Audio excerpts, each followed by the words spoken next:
Sérgio, a Cecília e os colegas pelo convite. Prazer estar aqui, entre aspas, né, com vocês.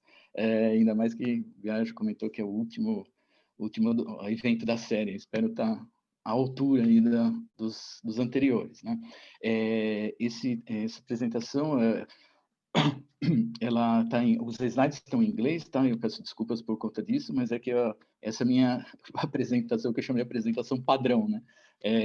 Às vezes a gente modifica uma coisa, um slide, dependendo do aspecto, né, do enfoque da apresentação, mas ela cobre o tema, né, que eu trabalho basicamente, que é essa que a gente chama, né, na administração de performance management ou performance measurement, dependendo do escopo que se usa, né? E eu trabalho na minha pesquisa, nas atividades, né, principalmente com isso aplicado, né, o performance management, aplicado à sustentabilidade, tá? Então a ideia é falar um pouquinho disso aqui, né, do como que você mensura a sustentabilidade nas organizações, e é claro que é o foco da minha formação, né, da minha atividade, que é dentro do foco da administração, da perspectiva da administração.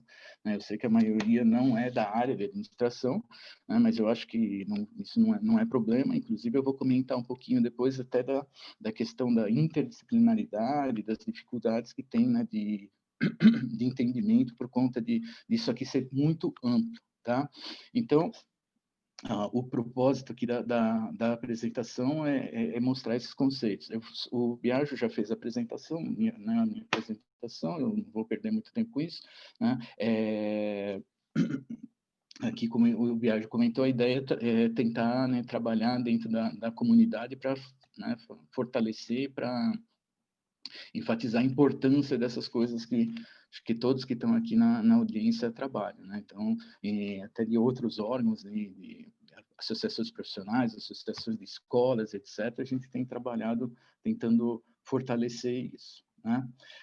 O objetivo da apresentação é isso que eu comentei, de mostrar alguns conceitos e ferramentas, né, nesse tema, e o foco maior vai se dar um pouquinho na ideia do triple bottom line, né, na perspectiva do triple bottom line, mas eu vou falar de uma série de outras coisas também, para tentar mostrar diversas formas de pensar e diversas formas de fazer essa tal da mensuração do desempenho da sustentabilidade nas organizações.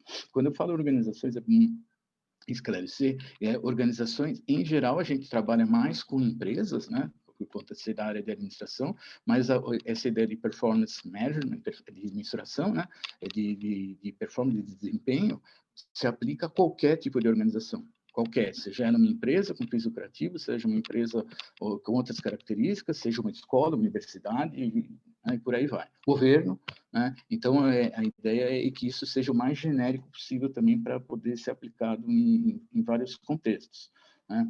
A apresentação eu montei para falar um pouquinho desses tópicos aqui. A primeira parte que eu sempre começo, né, até se eu peço desculpa se alguém já viu alguma apresentação anterior, né, eu sempre começo desse jeito, tentando mostrar por que é importante isso aqui, né, mais quase que uma provocação, né, mas para pensar um pouquinho, né, e aí depois entrar na parte mais conceitual e parte mais técnica, prática, de falar das formas que são possíveis de se mensurar ou as principais formas de se mensurar, ou se tentar mensurar, acho que é melhor falar assim, a sustentabilidade nas organizações, que são essas 4 que eu vou mostrar aqui daqui a pouco, tentar, né, chegar a algumas conclusões e comentários finais. Tá? Então, eu começo sempre, como eu falei, tentando fazer uma provocação, né? Esse aqui esse slide eu sempre faço questão de mostrar. Eu até brinco, recentemente a gente fez essa apresentação para o pessoal da Inglaterra, né? O Kelvin era britânico, aí eu falei que era customizado para eles, mas não é. É sempre esse slide que eu mostro em primeiro lugar, né? Que o Kelvin, como vocês todos sabem, né? Aquele da escala mesmo, né? Ele era fissurado em medir coisas, né? Isso explica porque ele criou uma escala de temperatura, inclusive, né? E ele tem essa frase que eu acho que isso aqui está na minha tese de doutorado, inclusive, essa frase, né? Que é a importância da mensuração, né? Sem a mensuração, você não sabe o que está acontecendo, não tem o conhecimento, que é a parte final aí, o conhecimento é pobre, né? Ele não é suficiente. Então, a mensuração ela é um primeiro passo, digamos assim, para você conhecer a realidade, tá? Sem isso, você não sabe o que está acontecendo. Não, não que isso seja suficiente, né? Mas sem isso você não sabe o que está acontecendo, você não tem um conhecimento. E para a gente aqui, né, no meio acadêmico, o conhecimento é o nosso, né, nosso principal ativo, o principal busca, né? Então, a mensuração é o primeiro passo para conseguir transformar alguma coisa em números, né, em geral, na perspectiva do que é mais números, mas alguma coisa, transformar a informação em alguma coisa que seja, né, compreensível, que seja possível de se analisar, de se entender. Sem isso, você não sabe, simplesmente não sabe o que está acontecendo, tá? Esse é a foto do nosso amigo Kelvin aqui, tá? Aqui, saindo um pouco da termodinâmica e entrando, que é a área de vocês, mas entrando na minha área, que é as frases que vêm da administração, né? Esse Charles Sandel é um cara muito importante na área, um guru muito importante, né? Que ele fala que mensurar mais é fácil, mensurar melhor porque é difícil. Isso é verdade. E tem essa outra frase que tem vários autores, digamos assim, se você não pode mensurar, você não pode gerenciar. Né? Essa frase tem em vários livros, inclusive, né? É difícil saber quem foi que inventou, né? Como os dois primeiros já morreram, a gente dificilmente vai saber quem foi o inventor da frase, de fato. Né? Mas a ideia é essa, se você, como eu falei, a mensuração é o primeiro passo para você fazer alguma coisa. Você tem que conhecer, identificar o que está acontecendo para poder tomar uma ação, que é uma das... A ação é uma das prerrogativas do gerenciamento. Né? Então, se você não mede, você não consegue gerenciar. Não que, de novo, não que a mensuração seja suficiente, mas ela é necessária. Aí entrando um pouquinho mais ou entrando mais, né, no que é o tema de fato, né? Essa primeira parte era mais para, né, para provocar um pouquinho, né, da importância, sobre a importância disso, como que as empresas, como as organizações, né, entendem o que é sustentabilidade. Primeiro é importante entender o que é para depois saber como medir. Né? Isso daqui, mais para o final eu vou enfatizar essa questão. Né? Então tem essa pesquisa aqui de 2010 com milhares de empresas, de executivos no mundo todo, tá? Só um minutinho. Que discutiram, né, que identificaram duas formas de se identificar o que é a sustentabilidade. A primeira é o famoso, né, todo mundo conhece, o relatório Brundtland, né, e o segundo que é a abordagem do Triple Bottom Line. Como essa pesquisa de 2010, ela já está um pouquinho antiga, eu trouxe outras formas pelas quais as empresas, as organizações entendem sustentabilidade, e eu vou falar sobre elas depois, mas isso aqui é sobre esse relatório. O primeiro, o que é né, do relatório Brundtland, né, a ideia da sustentabilidade, ou do desenvolvimento sustentável, que são coisas diferentes, mas muitas vezes o pessoal trata da mesma forma. A ideia, né, basicamente, a discussão, né, é em cima do que isso significa do ponto de vista nosso aqui, de mensuração, de gerenciamento. Né?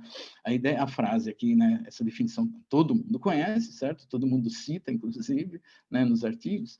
Ele é um conceito multitrans, interdisciplinar, o que quer que seja, né? Tem várias áreas de conhecimento que são ligadas a isso. Vocês também estudam isso, conhecem esse tema, né? Essa definição, né? O que não, até aí não tem problema nenhum, certo? Porém, ele é um conceito abstrato, né? Como que eu trabalho isso do ponto de vista prático, do ponto de vista de operacionalização do como tratar a sustentabilidade e, para nós aqui, como medir o que é a sustentabilidade. Então, como ele é abstrato e a mensuração ela tenta trabalhar com coisas mais objetivas, mais tangíveis, isso já complica um pouco. Além disso, tem outros problemas nessa definição, que é a questão das necessidades. Né? O que são necessidades? Né? Cada um tem necessidades diferentes, cada um de nós aqui tem necessidades diferentes. Né? Como que eu vou saber medir isso? E para piorar, tem a questão das futuras gerações. A gente não sabe nem o que é necessidade nesse grupo aqui hoje, 25 pessoas aqui hoje, como a gente vai saber o que vai ser daqui a 30 anos. Né? Então, ele e é muito válido, não estou desmerecendo, ele é uma filosofia. né, um direcionamento filosófico muito mais do que um conceito para ser operacionalizado na prática. Então, como que a gente mede a sustentabilidade a partir daí? A sugestão é nem tente, essa é a minha sugestão. A outra opção, né, é o triple bottom line. O triple bottom line, acho que a maioria deve conhecer, é um conceito importante, famoso, né? Ele dizem que não foi o John Elkington que criou, mas que ele divulgou essas coisas da paternidade, a gente nunca sabe, mas o triple bottom line ele é baseado, né, nos famosos 3 Ps, né, os acrônimos aí em inglês, né, do People, Planet, Profit, né? Que para nós aqui a gente conhece mais como econômico, social e ambiental, né? Essas 3 dimensões, elas representariam o que é a sustentabilidade, tá? Esse é um conceito muito, muito usado, até como eu mostrei nesse relatório, as empresas usam, né? Isso entender para conseguir, como uma proxy, né? Uma proxy do que é a sustentabilidade, porém, ele também não é tão simples assim. A começar das formas como o Triple Bottom Line é representado. Tenho certeza que todo mundo já viu essa figurinha aqui também, né? Que a sustentabilidade é, como o desenho diz, e vocês que são engenheiros e não eu, que a sustentabilidade é a intersecção dos 3 círculos, né? O problema é o seguinte, se a sustentabilidade é a intersecção desses 3 círculos, o que está sendo feito nessa parte desse círculo, nessa parte desse círculo, nessa parte desse círculo, não tem nada a ver com sustentabilidade? Né? É claro que tem. Então, o que acontece? Essas figuras que eu vou mostrar aqui, né? Essas figuras que eu vou mostrar, elas às vezes não ajudam muito a entender o conceito. A ideia da sustentabilidade seria o total, né, dos 3 círculos, e não a intersecção dos 3 círculos. Né? Para piorar, tem outras formas de se trabalhar, de se enxergar a sustentabilidade. Tem esse aqui, que é a figurinha chamada dos 3 pilares, que é né, uma analogia aqui, que a sustentabilidade seria sustentada por esses 3 pilares, certo? Aí vocês, né, os engenheiros aí, podem fazer as contas aqui para saber, né, eu posso retirar um dos pilares e o edifício permanecer em pé com 2 pilares, né? Não, do meio ou da ponta, não sei, né? Fazendo o que acontece. O problema dessa figura e dessa figura, que é o famoso banquinho das 3 pernas, que vocês vão ver muito na literatura, falando, o banquinho das 3 pernas, sustentabilidade e tal, que ele parte da premissa que as 3 pernas e os 3 pilares são do mesmo tamanho. Né? Com uma analogia, né? O problema da analogia é que você pode interpretar que, então são do mesmo tamanho, então tem que ser igual. E isso não é verdade. Cada organização vai olhar as pernas ou os pilares do tamanho que ele achar que é o melhor para ele. Né? Não é dividir 1/3 para cada um, simplesmente. Então, eu vou ter 1/3 de indicadores que meçam o social, 1/3 do ambiental. Isso não existe. Aliás, isso não existe mesmo. Se vocês pegarem as normas, né, do GRI, que eu vou mostrar daqui a pouco, e outras formas de se trabalhar isso, nunca é 1/3 para cada um, porque não faz o menor sentido. Né? Nunca, talvez, numa coincidência incrível pode acontecer, mas não é isso que acontece. Cada organização vai ter uma perna do tamanho que for importante, que faça sentido para ela, em termos de estratégia, em termos de setor. Imagina, vocês acham que todos os setores são iguais? Não. A estratégia também não, o porte da empresa também não, cultura, valores da empresa. Então, o que acontece? Isso também está errado. Tá? Então, essas figuras, elas não ajudam muito a elucidar o que é o triple bottom line. E também tem essa figura aqui, que ela mostra, né, as 3 dimensões, mas de uma forma mais hierarquizada. Né? Que fala que a economia é uma atividade social, portanto, está aqui dentro da sociedade, e a sociedade vive no planeta. Então, portanto, na hierarquia, o ambiente seria mais importante e abrangente que a sociedade, e a sociedade mais importante que a economia. Né? O que é perigoso, não estou falando que isso não possa ser verdade, mas é perigoso você pensar que todo mundo vai seguir essa regra. Certo? Como eu acabei de falar, cada organização vai dar um peso para cada uma das 3 dimensões. E se você partir, né, a priori que é assim e não pensar de uma forma mais flexível, você pode estar numa interpretação errada também. Então, essas figuras do triple bottom line, elas, como eu falei, são analogias, são tentativas de explicar, mas às vezes eles mais atrapalham do que ajudam. né? E é porque levam a essa ideia do balanço, né? A ideia do equilíbrio. Muita gente fala o equilíbrio do triple bottom line, o equilíbrio ele leva ao pensamento que eles são, né, como eu falei, iguais. Eles têm um terço para cada um, né? E isso não é verdade. E o triple bottom line ele é tão complicado, mas tão complicado, apesar de parecer simples, que o próprio Elkington ele escreveu 2 anos atrás um artigo falando meio que talvez desconstruindo o conceito de triple bottom line. Ele falou meio assim, depois eu posso passar o material, né, não só o material, como o artigo também, falando, olha, ninguém entendeu direito o que eu queria dizer, e, na verdade, como eu falei, essa minha apresentação padrão eu já fazia bem antes, e realmente ninguém entende direito o que o Elkington queria dizer. Né? E ele mesmo falou que, ó, pessoal, vamos parar, vamos pensar direito, porque vocês não estão entendendo o que eu estou querendo dizer. Né? Então, no entanto, o triple bottom line ele ainda é muito usado, muito importante, e não tem nada de errado nisso, né? Mas precisa saber entender o conceito para não errar. Né? Porque o que acontece? Né? O triple bottom line, se a gente pegar o exemplo né, do banquinho aqui, o que acontece, né? Se eu serrar uma das pernas, o banquinho cai, certo? Até aí faz sentido, né? Porque a ideia a ideia de que o banquinho ele é sustentado, a sustentabilidade seria sustentada pelas 3 dimensões, tudo bem. O problema é pensar que, de novo, que as 3 dimensões são iguais. Né? E aí eu faço algumas brincadeiras, né? Por exemplo, aqui, né? O que acontece se eu serrar? Né? Se eu serrar o banquinho, tudo bem, desde que, né, o econômico continue de pé. Né? Então, é uma brincadeira, obviamente, mas é uma brincadeira e uma crítica ao mesmo tempo. Né? A gente sabe que muitas organizações falam que fazem, né? Trabalham nas 3 dimensões, mas não acontece, é o tal do greenwashing, né? Por aí vai, mas porque o que interessa de fato é o econômico. Outra brincadeira que eu faço é isso aqui, né? O que acontece se eu pensar uma dimensão só, eu for radical em uma das dimensões, né? Eu faço essa brincadeira aqui, que é o seguinte: se eu pensar só na dimensão econômica, né? Eu quero o dinheiro, né? O lucro a qualquer custo. Então eu uso aqui né, a analogia aqui do Mr. Burns, né? Lá do Simpson. Ele é dono de uma planta, né, nuclear. Ele não está nem aí para a parte ambiental, segurança, ele não quer nem saber, né? Ele quer ganhar dinheiro, né? Então é o econômico. Ele só pensa no econômico. Obviamente está errado, como a gente acabou de falar.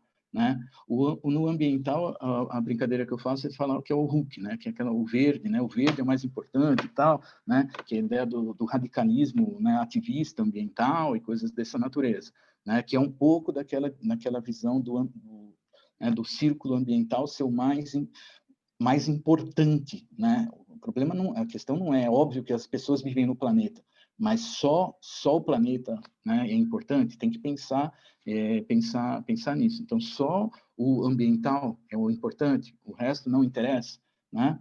E o social, né? Que eu não sei quem lembra dessa figurinha aqui, né? É duro para explicar isso para os estrangeiros. Quem é esse cara aqui? É o Jeca Tatu, certo? Uma figura, né, da literatura brasileira aí, que é a ideia do assistencialismo, né, de você olhar só para o lado social e o resto também não interessa. Então, aqui, a ideia do equilíbrio é uma ideia falsa, certo? Porque as organizações, elas não pensam naquela divisão igualitária, e a ideia de você olhar um só também não vai levar a nada, né? Porque o triple bottom line, a sustentabilidade, ela parte da premissa que você tem que buscar as 3, não necessariamente do mesmo tamanho de novo, mas de forma alguma olhar um lado único, né? Só, né? Então eu faço essas brincadeiras aqui para lembrar, né, as pessoas. Aqui, agora entrando um pouquinho na parte mais técnica, né? Por que esse negócio é tão complicado, né? Esse quadro eu montei, né? Isso aqui não está publicado em lugar nenhum, quadro que eu montei justamente para as aulas, para as apresentações, para mostrar por que esse negócio é tão difícil, né? Tão complicado, né? O Triple Bottom Line tem as 3 dimensões. O problema é o seguinte: cada dimensão, né, ele tenta juntar as 3 dimensões, mas cada dimensão é muito diferente das outras. Né? A começar das áreas de origem dessas dimensões. Né? Essa parte econômica é lá da nossa escola. certo? Né, de ciências sociais aplicadas, da administração, economia, contabilidade, principalmente essa parte econômica é lá que é a origem, né, dos conceitos, das ideias, né? A parte ambiental é muito da escola de vocês, né, da engenharia, né, da biologia, não é isso? Né? Que trabalha mais com as ciências naturais, e a parte social vem lá da sociologia, da psicologia, de outros campos de conhecimento, percebe?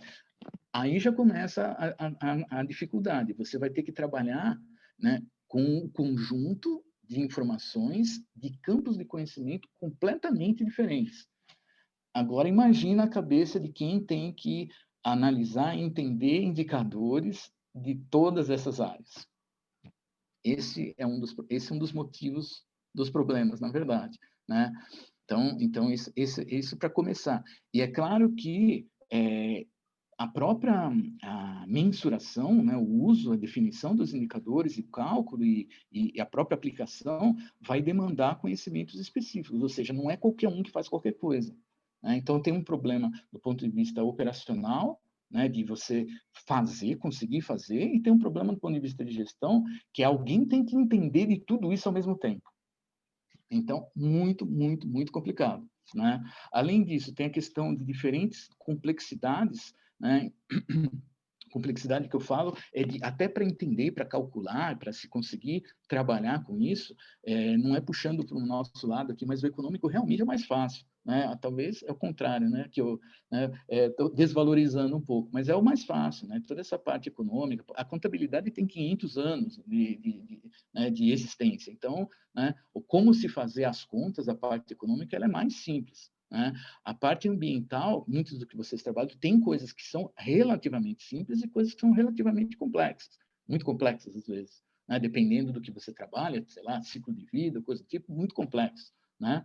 E o social também, porque a gente tem questões que são identificar questões humanas, né, questão de relações sociais, né, tem a questão de horizonte de tempo, então é muito complicado.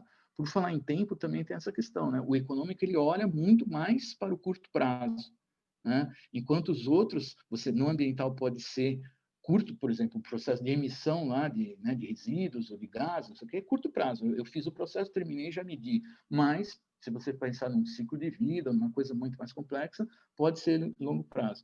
E no social, seguramente, você vai ter que trabalhar com pessoas, você vai ter que trabalhar normalmente com dimensões de longo prazo, né? E assim por diante. Então, o que acontece? Você tem diferentes, né, formas de entender o que está sendo mensurado, diferentes áreas aqui embaixo, como eu falei, né? Ó, aqui são áreas diferentes que trabalham dentro da organização, que trabalham isso.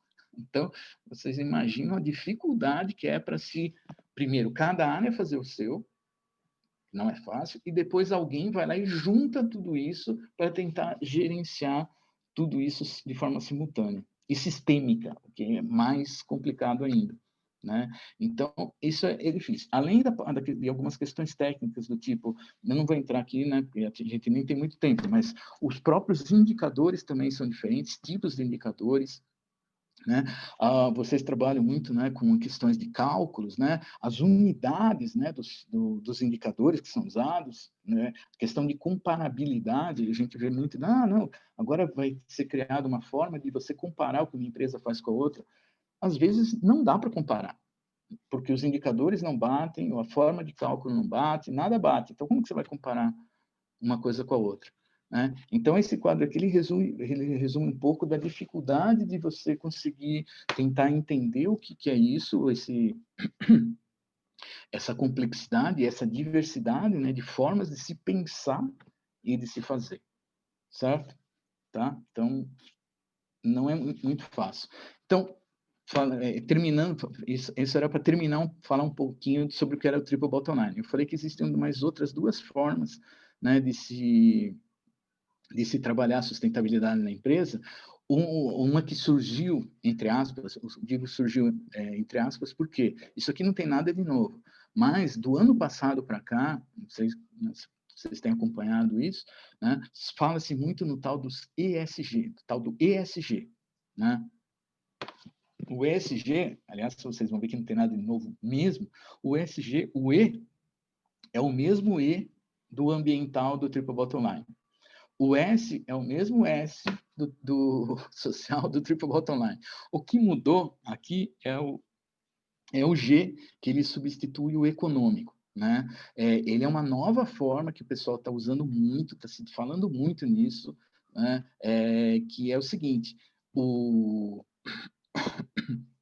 além do aspecto econômico, né, ou mais importante que o econômico, às vezes a gente vê alguns estudos que falam de EESG, que o econômico entra aqui também, né? Mas mais importante que o econômico, substituindo o econômico, é o da governança, o aspecto de governança. Né? A governança é como que a organização estabelece alguma estrutura de controle, né, de forma, controle num bom sentido, tá? De você verificar o que está acontecendo, de tomada de decisão, e aí inclui aspectos éticos, né, de transparência, que essa organização vai ser, né, que a gente chama de práticas de boa governança. Né? Aí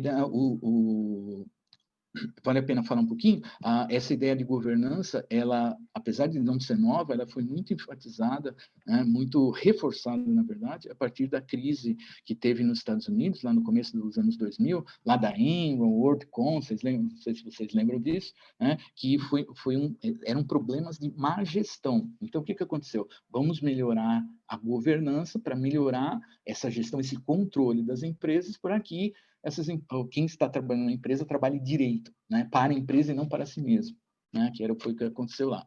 Então, o ESG, ele é uma nova forma aí de se trabalhar, né, de se entender o que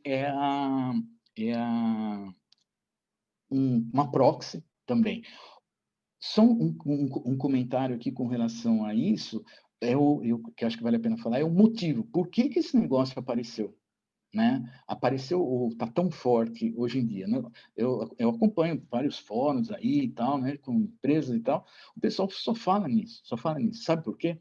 Porque no ano passado, um dos maiores fundos de investimento do mundo, o maior, na verdade, que é o BlackRock, o principal executivo lá, ele escreveu uma carta falando, pessoal, é o seguinte, a partir de agora, as empresas vão ter que trabalhar direitinho, vão ter que considerar o ESG e tal, porque eles são os fundos de investimento, quem tem o capital, certo? E aí as empresas, se as pessoas que têm, a organização que tem o capital está falando que isso é importante. Se eu não fizer direito, ele não vai investir em mim. Então, a ideia vem daí. É uma visão, tem muita gente que fala que o motivo não é dos mais nobres, ao contrário do que a gente falou antes, né? Mas é uma coisa que está sendo falada que eu acho que é importante. Isso eu tive que incluir na minha apresentação esse ano, porque é uma demanda das empresas, na verdade, tá? Como eu falei, talvez os motivos não sejam mais nobres. Teve que comentar, eu abri o chat aqui, desculpa, eu não vi o nome, falando de aspectos culturais. Na verdade, como eu falei, isso aqui tudo são proxies, né? São formas de se trabalhar, tentar traduzir a sustentabilidade para uma coisa mais simples, né? Por isso que é até da proxy, para poder se trabalhar com isso. Tem alguns que falam em 8 dimensões, além do cultural, político e assim por diante. Então, essa definição do ESG que eu falei, né? Se vocês virem a definição, ela é basicamente isso que eu comentei, né? Os aspectos ambientais, sociais e de governança. O foco aqui da governança, que é mais forte, que é a ideia de você ter regras claras de gestão, de responsabilidade, etc., para evitar com que, né, o que a gente chama de problema, no economismo, a gente chama de problema de agência, né? Que quem está gerenciando a empresa gerencie para si mesmo, contra o interesse da empresa e assim por diante. Então, a ideia, por isso que é importante, até é positivo isso, né? Esses órgãos, esses fundos de investimento meio que exigirem isso. Né? É até importante são boas práticas, está tudo certo, né? Mas talvez não seja só isso, né?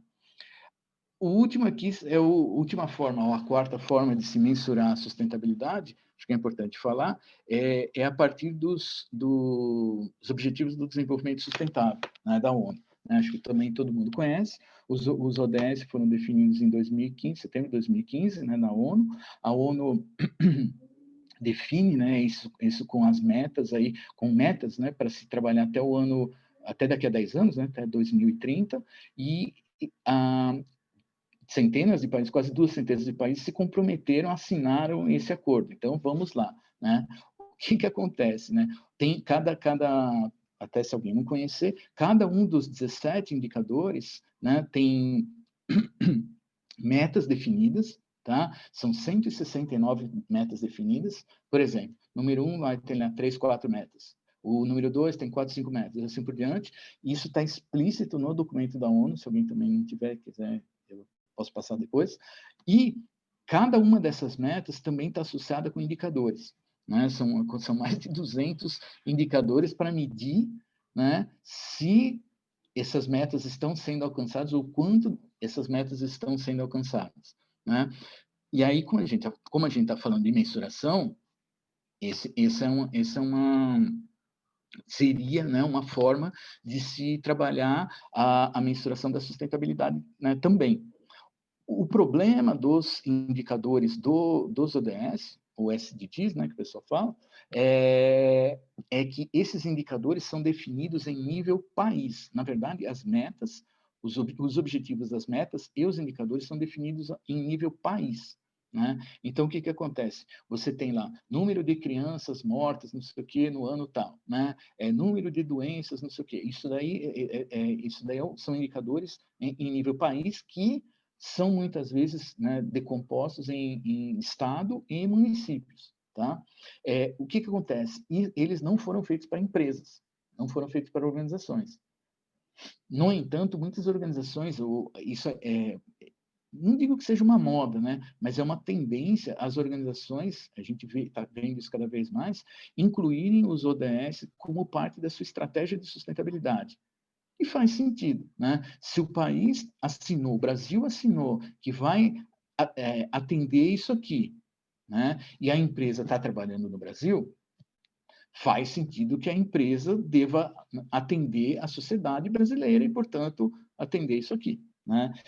No entanto, tem esse problema do nível, né, de definição do indicador. O nível é um nível, né, nacional ou, né, local e não organizacional. Então, o que a gente está vendo é muitas empresas tentando fazer uma tradução desses indicadores para sua dimensão micro, né, organizacional.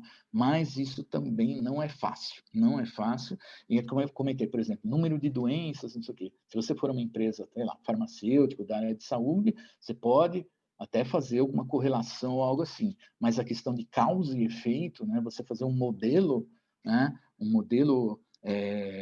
econométrico ou algo do tipo que garanta que a sua empresa que reduziu o número de mortes é muito complicado, tá? No entanto, o que acontece, as empresas identificam isso,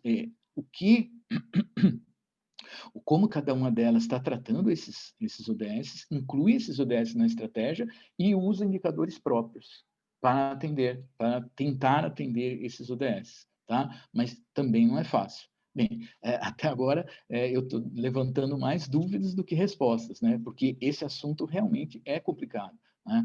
Porque, como eu comentei, a mensuração, apesar de ela ser fundamental, ela não é um processo simples. Você tem que entender, né? Tem que saber que informação que você precisa, tem todo um procedimento técnico aí de análise e tudo mais para poder saber o que está sendo, o que precisa ser informado, ser identificado, né? E às vezes o contexto ele não ajuda muito, as necessidades não ajudam muito, que é o caso principalmente aqui dos ODS. Certo? No entanto, extremamente importante, os ODS, eles resumem, né, muito não só da agenda da ONU, como a agenda pessoal até, né? A gente vê cada vez mais pessoas falando, campanhas até na televisão falando dos ODS e tal. Então, é uma referência, né, que a gente fala, uma referência, inclusive a gente está usando muito em pesquisas, né, como base. Os ODS, eles têm bases de dados, se vocês, quem tiver interesse, pode procurar, tem bases de dados com resultados de cada país, em cada indicador, complicada, entre aspas, porque nem todos os indicadores são informados, tem uma série de problemas até de qualidade de informação, acesso de dados, é meio como qualquer outra base de dados grande dessa, não é simples de ser gerenciada, né? Então, mas ele é uma referência. Em termos de pesquisa, a gente tem usado os ODS aqui em quase tudo que a gente tem feito, né? Então, é uma outra forma.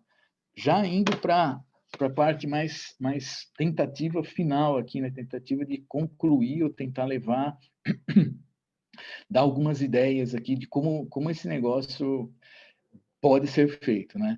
Esse artigo aqui, ele fala, né, por que as empresas não são mais sustentáveis do que elas poderiam ser. São 10 motivos.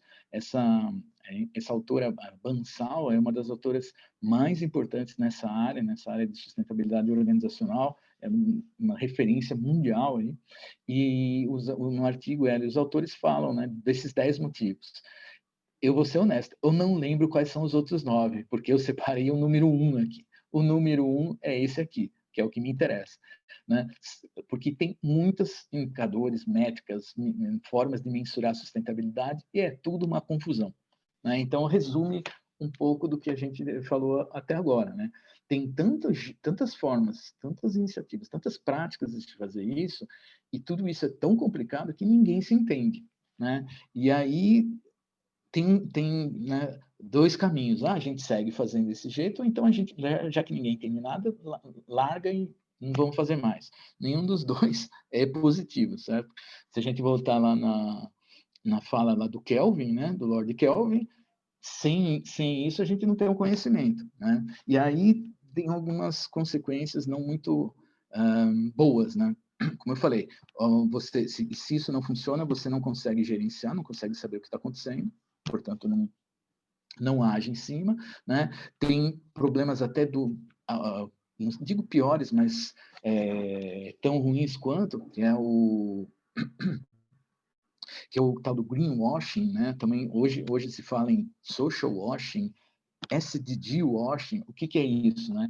É a mensuração ou o relato falso, né? As empresas mostram o que estão fazendo, falam, estou fazendo isso, só que na verdade não estão fazendo, né? E de forma a tentar, desculpa, tentar manipular ou tentar convencer ou enganar o público, né? Então a ideia do washing é bem por aí.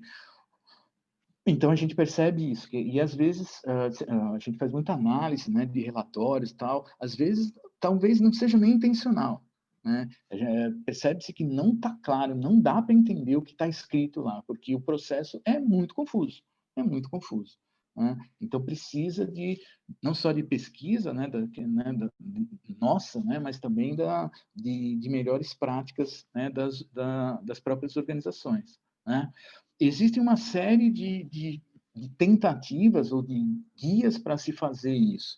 A principal diretriz é o GRI, que é o Global Reporting Initiative, é a principal, mais usada no mundo todo, né? Que é o seguinte, essa é uma organização, uma ONG sediada na Holanda, e eles já faz 20 anos, né, que eles já existem, e eles definem regras não, né, porque não é obrigatória, na maioria dos casos, mas guias, né, que eles falam, guias para os relatórios de sustentabilidade. Então, ó, se você quiser fazer um relatório, siga esse passo a passo aqui. E é muita informação, muito detalhe. A gente conversa bastante, né, com o pessoal que trabalha com isso. É muito difícil da própria organização fazer esse seu relatório. Muitas vezes são consultorias que acabam fazendo, de tão trabalhoso e difícil que é seguir todas essas recomendações. Ou seja, isso também já limita um pouco para empresas menores com pouco recurso fazer esse processo do relatório. E se você não tem o relatório, você não mostra o que está acontecendo. Se você não mostra, não tem a transparência. Se não tem transparência, você não melhora a sua reputação. E o investimento, aquela coisa. Então, aí, quem faz direito tem um círculo, né, virtuoso. Quem não faz, nem tanto. Então, mas o GRI é cada vez mais usado, de novo, dentro das limitações, né, de recursos pelas organizações. Além disso, tem outras diretriz, tipo o indicador Ethos, que obviamente é brasileiro, né? Que é cada vez mais parecido, inclusive, com o GRI, né? Inclusive o próprio Ethos mostra isso, dá curso sobre GRI, etc. Uma outra ferramenta que é recente, de 2013, que é o relato integrado, não sei, isso aqui é mais novo, talvez não seja tão conhecido, é uma ferramenta, é uma forma, né, de tentar juntar, como o próprio nome diz, informações das 3 dimensões ou até de mais dimensões. É que não, é complicado falar de dimensões porque ele trabalha, na verdade, com capitais. É uma outra forma de se pensar. O relato integrado, ele é tão complicado quanto, né, as diretrizes do GRI, eu diria, mas é uma outra forma de pensar. O GRI mostra resultado e o relato integrado ele mostra resultado, mas mostra o capital potencial, mostra modelo de negócio, mostra uma série de características aqui. A curiosidade é que a organização que está por trás do relato integrado ela é bancada pelo Príncipe Charles, o Príncipe Charles que investe nessa organização para que isso funcione, né, no mundo todo. E existem outras várias normas e certificações que ajudam com indicadores, com regras, com procedimentos para que se mensure a sustentabilidade. Cada um, né, ou mais geral, né, que nem a ISO 26000, que é de responsabilidade, né, social e tal, ou mais específica de treinamento, stakeholders, etc., saúde e segurança, mas já dão um direcionamento. O que eu falo aqui é o seguinte, não é para sair do zero. Como que eu faço? Tem uma série de regulamentações aqui, inclusive os próprios UDS, como eu comentei, eles têm uma ferramenta que é chamada do SDG Compass, que é uma ferramenta que foi criada para transcrever isso que eu falei agora há pouco. Eu diria tentar transcrever os ODS para as organizações. Tá? Eu digo tentar porque não é tão simples e não é tão fácil assim, a gente já analisou isso também. Né? Então, tem jeito, mas eu acho que o mais importante é ter uma clareza conceitual, né? A diferença do que é para ser medido e como que você vai medir, né? Que é uma confusão enorme isso aqui. Muita gente acha que é a mesma coisa e não é. O que é para ser medido são os aspectos de sustentabilidade, o que são importantes de sustentabilidade para você, para a sua organização. É o que? É o seu, digamos, o seu assunto, seus tópicos. E o como você vai medir, que são os indicadores. Ou a forma como você vai, né, concretizar ou tornar de forma objetiva essa mensuração. Tá? Então, tem muita confusão.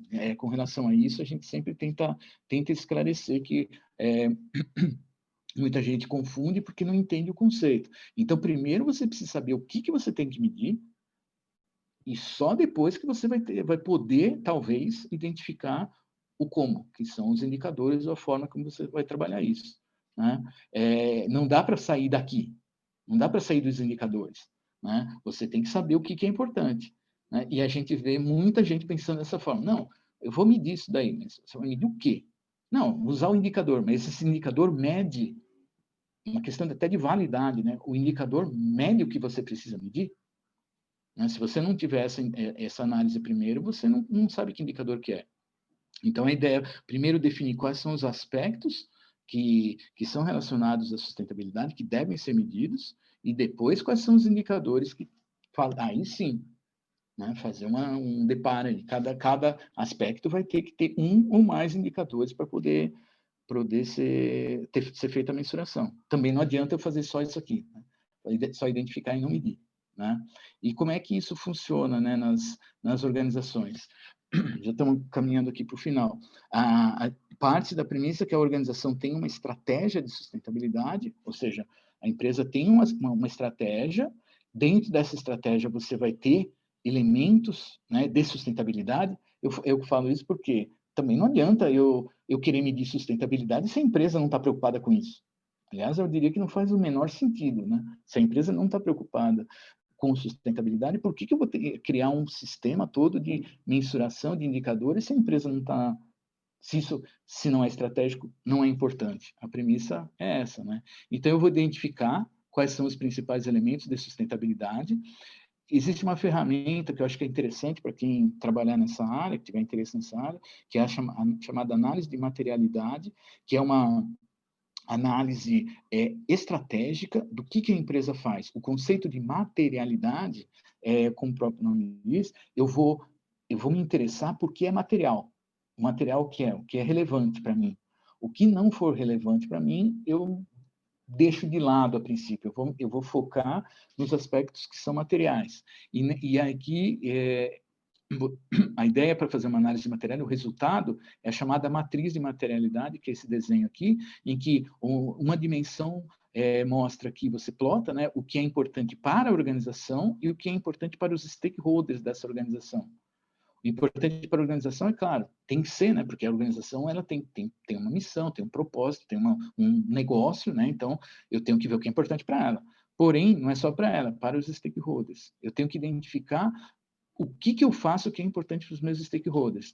E os aspectos materiais estariam aqui nesse quadrante aqui, ou por volta desse quadrante aqui, que são elementos que são tanto importantes para a empresa como para os stakeholders, certo? Então, dá uma visão estratégica. E, a partir daí, eu faço essa identificação customizada, digamos assim, né, dos aspectos de sustentabilidade, e só aí faço essa customização dos indicadores também.